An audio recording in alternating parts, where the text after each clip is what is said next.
గత 10 నెలల కాలం నుండి ఆంధ్రప్రదేశ్‌లో సోషల్ మీడియాలో పోస్టులు పెట్టిన వాళ్ళను అరెస్టులు ఏ విధంగా చేస్తూ ఉన్నారో, సరే భావ ప్రకటన స్వేచ్ఛ ఉంది కదా అని చెప్పి అభ్యంతరకరంగా మాట్లాడి, అసభ్యంగా మాట్లాడిన వాళ్ళ మీద చట్ట ప్రకారం చర్యలు తీసుకోవడాన్ని ఎవరు కాదనరు. అటువంటి వాళ్ళ మీద కూడా వరుసపెట్టి ఒకే అంశం మీద 30 కేసులు, 40 కేసులు, నెలలు జైల్లో. ఇది మళ్ళీ విశృంఖలత్వం.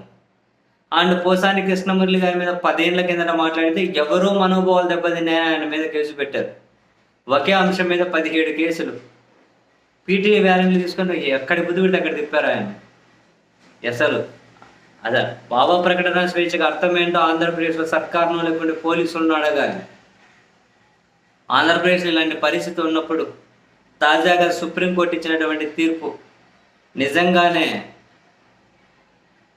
మరి మారాలి అనుకుంటే ఆంధ్రప్రదేశ్లో పోలీసులు, ప్రభుత్వం మారాలి. సుప్రీంకోర్టు వ్యాఖ్యలు, తాజా తీర్పు చూసిన తర్వాత కాదుకూడదు, మాకు అవన్నీ చెల్లుబాటు కావు, ఏదో సెక్షన్లు పెట్టి ఆ జైల్లో పడేసినామా మా ఆనందం తీరుతుంది అనుకుంటే దానికి ఎవరేం చేయలేరేమో.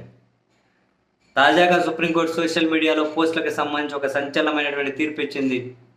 కాంగ్రెస్ రాజ్యసభ ఎంపీ, గుజరాత్కు చెందినటువంటి ఇమ్రాన్ ప్రతాప్ గర్హి తాను ఇన్స్టాగ్రామ్లో ఇది ఒక వీడియో షేర్ చేశారట.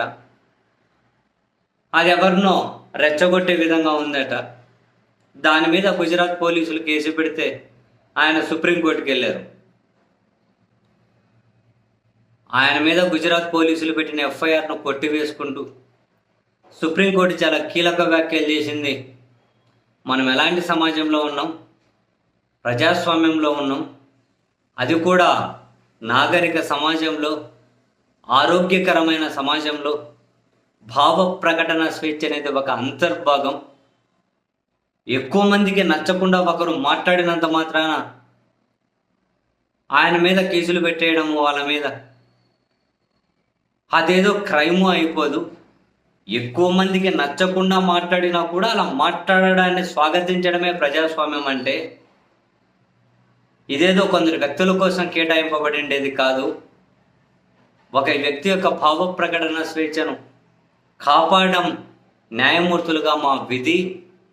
పోలీసులకు రాజ్యాంగ భావాలు లేవా?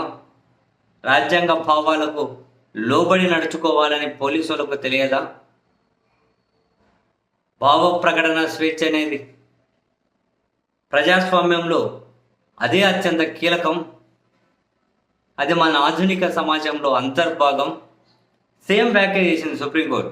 ఎక్కువ మందికి నచ్చలేదు ఒక వ్యాఖ్య చేస్తే అంటే, నచ్చకపోతే కేసులు పెట్టి లోపలేయడం కాదు, అలా నచ్చకపోయినా కూడా వాళ్ళ అభిప్రాయం చెప్పగలిగే హక్కు ఇవ్వడమే కదా భావ ప్రకటన అంటే, ప్రజాస్వామ్యం అంటే. ఇష్టరీతిని కేసులు పెట్టుకుంటూ పోయి ఎఫ్ఐఆర్లు కట్టేసి ఇప్పుడు ఆంధ్రప్రదేశ్లో చూడండి, ఏదో ఆర్గనైజ్డ్ క్రైమ్ అంటారు, బెయిల్ రాకూడదని చెప్పి 7 ఏళ్ల కంటే ఎక్కువ శిక్ష పడాలి అని చెప్పి BNS 111 సెక్షన్ అంటారు.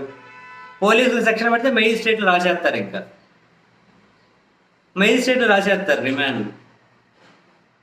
మరి ఇప్పుడు సుప్రీంకోర్టు ఇంత క్లియర్గా తీర్పు చెప్పిన తర్వాత అయినా ఆంధ్రప్రదేశ్లో ప్రభుత్వం, పోలీసులు, మెజిస్ట్రేట్లు వీళ్ళకైనా సుప్రీంకోర్టు తీర్పు ఎక్కి గౌరవిస్తారు, లేకపోతే వాళ్ళు ఏం మాట్లాడుకుంటే మాకేంది, మా పని మేము చేసుకుంటూ పోతామంటారో చూడాలి మరి.